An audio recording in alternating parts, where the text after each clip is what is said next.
दुखी हो, निराश हो, झुको मत, गिरो मत, खड़े रहो, अड़े रहो। Hello everyone, praise the lord. आशा करती हूँ आप सब बहुत अच्छे होंगे।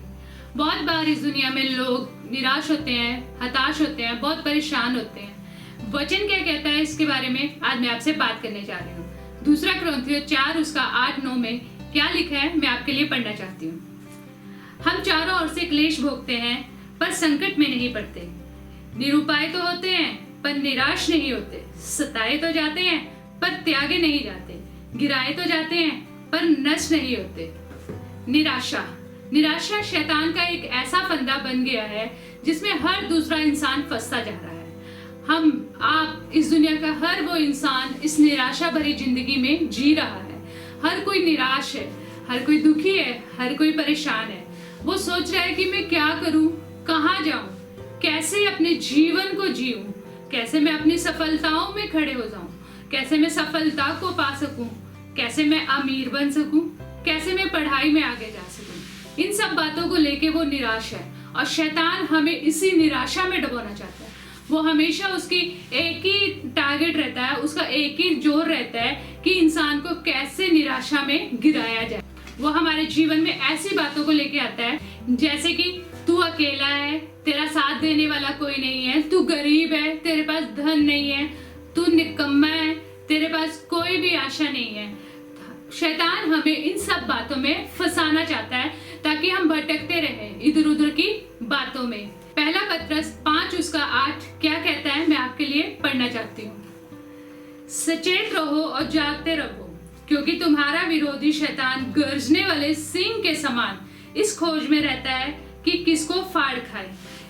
शैतान हमेशा इस खोज में रहता है, इस ताक में रहता है कि कब वो आपको फाड़ खाए। वो निराशा को आपके जीवन में लेकर आता है, लेकिन परमेश्वर का वचन कहता है कि जागते रहो और सचेत रहो, क्योंकि शैतान हमेशा फाड़ने के लिए खड़ा है। निराशा का शिकार अविश्वासी ही नहीं बल्कि विश्वासी भी हो रहे हैं, क्योंकि शैतान हमेशा लोगों को विश्वासी हो या अविश्वासी हो उन्हें निराशा में डुबोना चाहता है। क्योंकि जब एक विश्वासी निराश होता है, दुखी होता है, परेशान होता है, तो सबसे पहले वो प्रार्थना करना बंद कर देता है और उसके बाद ज्यादा परेशानी होने की वजह से वो बाइबल पढ़ना बंद कर देता है। और शैतान यही चाहता है कि हम प्रार्थना करना बंद कर दें और बाइबल पढ़ना बंद कर दें, क्योंकि वो हमें परमेश्वर से दूर ले जाना चाहता है और हमें अपने फंदे में फंसा के हमें नाश करना चाहता है। इसलिए शैतान यही चाहता है कि हम निराशा भरा जीवन जिए और परमेश्वर नहीं चाहता है। परमेश्वर का वचन कहता है कि तुम जागते रहो और सचेत रहो, मतलब अलर्ट रहो, क्योंकि तुम उसकी युक्तियों से अनजान नहीं हो।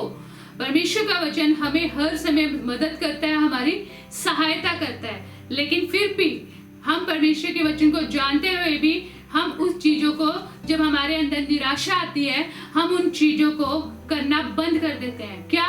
प्रार्थना करना बंद कर देते हैं, बाइबल को पढ़ना, परमेश्वर के वचन को पढ़ना बंद कर देते हैं।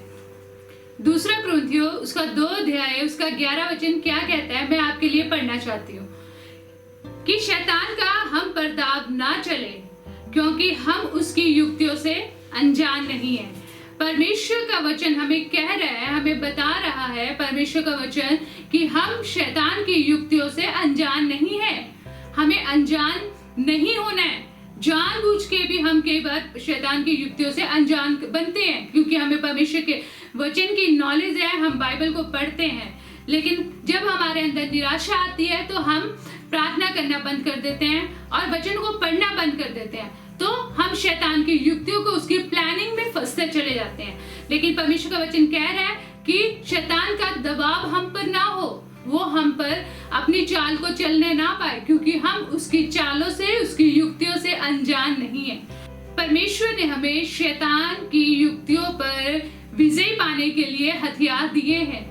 अगर हम पढ़ते हैं इफिसियों 6 उसका 11 से लेके 18 तक, हम उसमें देखते हैं, उसमें आत्मा के हथियार, आत्मिक युद्ध के बारे में लिखा गया है, और वही युद्ध परमेश्वर हमें शैतान के साथ करने के लिए कह रहा है। और हमें शैतान के साथ हमारा युद्ध है और किसी चीज के साथ नहीं। शैतान ही हमारे जीवन में निराशा को लेकर आता है और हमें इस आत्मिक हथियारों के द्वारा हमें उस शैतान का सामना करना है, हमें उसका सामना करना है और उसे हराना है, क्योंकि शैतान परमेश्वर के वचन से और प्रार्थना से डरता है। और हम यही काम करते हैं, जब हम निराश हो जाते हैं हम प्रार्थना करनी बंद कर देते हैं, वचन को पढ़ना बंद कर देते हैं। और लेकिन परमेश्वर का वचन कहते हैं कि तुम्हारा युद्ध शैतान के साथ है जो निराशा को लेकर आता है, और हमें उस युद्ध को लड़ने के लिए आत्मिक हथियार दिए गए हैं। इफिसियों 6 उसका 11 से लेके 18 तक यदि आप अपनी बाइबल में पढ़ते हो तो उसमें आप पढ़ेंगे कि हमें आत्मिक युद्ध करने के लिए हथियार दिए गए हैं।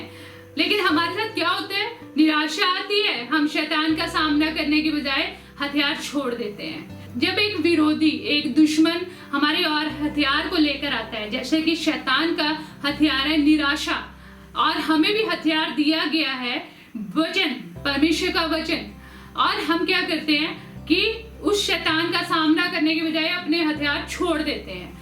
हमें ऐसा नहीं करना, अपने हथियार को थामे रहो, अपने हथियार को पकड़ के रखो ताकि आप उस शैतान का, उस निराशा का सामना कर सको। हालेलुया। बाइबल कहती है शैतान का सामना करो तो वो भागेगा, निराशा का सामना करो तो वो आपसे दूर होएगी। आपकी निराशा आशा में बदल सकती है, लेकिन आप ऐसा नहीं करते हो, आप निराश ही रहते हो और निराश में प्रार्थना करनी बंद, परेशानी आई बाइबल पढ़नी बंद, और सोचते रहते हो हम इससे कैसे बाहर निकले, हम इससे कैसे बाहर निकले। आप अपनी ताकत से कभी निराशा से बाहर नहीं निकल सकते हो। बाइबल से मैं आपको 2 एग्जाम्पल देना चाहती हूँ। पहला है हन्ना, पहला शमूएल उसका 1 अध्याय उसका 2 वचन 10 और 20। हन्ना बांस थी, वो निराश थी, वो दुखी थी, वो परेशान थी, लोग उसको ताना मारते थे और वो बहुत ही ज्यादा निराश हो गई इस बात से। लेकिन वो डरी नहीं, वो हटी नहीं, वो घबराई नहीं, वो निराश तो थी लेकिन उसने प्रार्थना करना बंद नहीं किया। उसने अपने घुटनों को टेका और प्रार्थना की और उसकी निराशा आशा में बदल गई। यदि आप पढ़ते हैं तो उसमें देखेंगे कि उसके बाद हन्ना को पुत्र उत्पन्न हुआ। यही थी उसकी निराशा को आशा में बदल देने का रहस्य। क्या? प्रार्थना। उसने प्रार्थना करी, अपने घुटने टेके परमेश्वर के सामने, तो जो उसकी निराशा थी वो आशा में बदल गई। दूसरा उदाहरण है अय्यूब। अय्यूब के बारे में बाइबल में लिखा है, हम सभी जानते हैं, आप भी जानते हो, मैं भी जानती हूँ यदि आप बाइबल पढ़ते हैं, लेकिन फिर भी मैं आपको बताती हूँ ये कहाँ लिखा है। अय्यूब 1 अध्याय 1 से 22, 2 अध्याय 1 से 13, 42 अध्याय 10 से 17। इसमें लिखा है कि अय्यूब के ऊपर एक बहुत बड़ी परीक्षा आई, बहुत बड़ी प्रॉब्लम आई, बीमारी, लाचारी, गरीबी, उसका सब कुछ नाश हो गया। और यहाँ तक लोगों ने उसके आगे ताने भी मारे कि तू उस परमेश्वर को छोड़ दे, उस परमेश्वर का बुराई कर, उस परमेश्वर को छोड़ दे जिसने तेरे को इतनी सारी तकलीफ दी।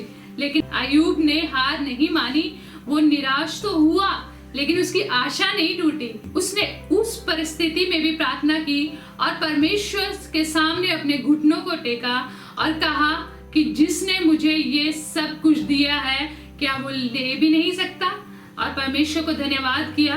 और आप जब आगे देखते हैं, अगर आप आगे पढ़ते हैं वचन को, तो परमेश्वर ने उसे दुगनी आशीष दी। बाइबल में लिखा है परमेश्वर ने उसे दुगनी आशीष दी। क्यों? क्योंकि उसने अपना भरोसा परमेश्वर पे रखा, उसने परमेश्वर का इनकार नहीं किया, परमेश्वर से अपना मुंह नहीं फेरा, बल्कि निराशा में भी, दुख में भी, तकलीफ में भी उसने परमेश्वर को धन्यवाद किया और प्रार्थना की, और परमेश्वर ने उसके बदले उसे दुगनी आशीष दी। इस तरह से उसका जो जीवन जो निराशा में था, उसकी ये निराशा आशा में बदल गई। और इसी तरह से हम जब भी निराश होते हैं, जब भी दुखी होते हैं, जब भी परेशान होते हैं, आप गिरो मत, आप खड़े रहो, अड़े रहो, आज आपके जीवन में निराशा की उथल पुथल होगी, लेकिन आपको हार नहीं माननी है, आपको गिरना नहीं है, आपको निराश नहीं होना है, आपको परमेश्वर से दूर नहीं होना है, आपको प्रार्थना बंद नहीं करनी है, आपको वचन पढ़ना बंद नहीं करना है, बल्कि आपको परमेश्वर ने हथियार दिए हुए हैं, उस हथियार को थामे रहो और उस निराशा का सामना करो। आपकी निराशा को परमेश्वर आशा में बदल देगा, और वो आशा जो स्वर्ग की आशा है। हालेलुया। याकूब 1 उसकी 12 क्या कहता है, मैं आपके लिए पढ़ना चाहती हूँ। धन्य है वह मनुष्य जो परीक्षा में स्थिर रहता है, क्योंकि वह खरा निकलकर जीवन का वह मुकुट पाएगा जिसकी प्रतिज्ञा प्रभु ने अपने प्रेम करने वालों से की है। हालेलुया।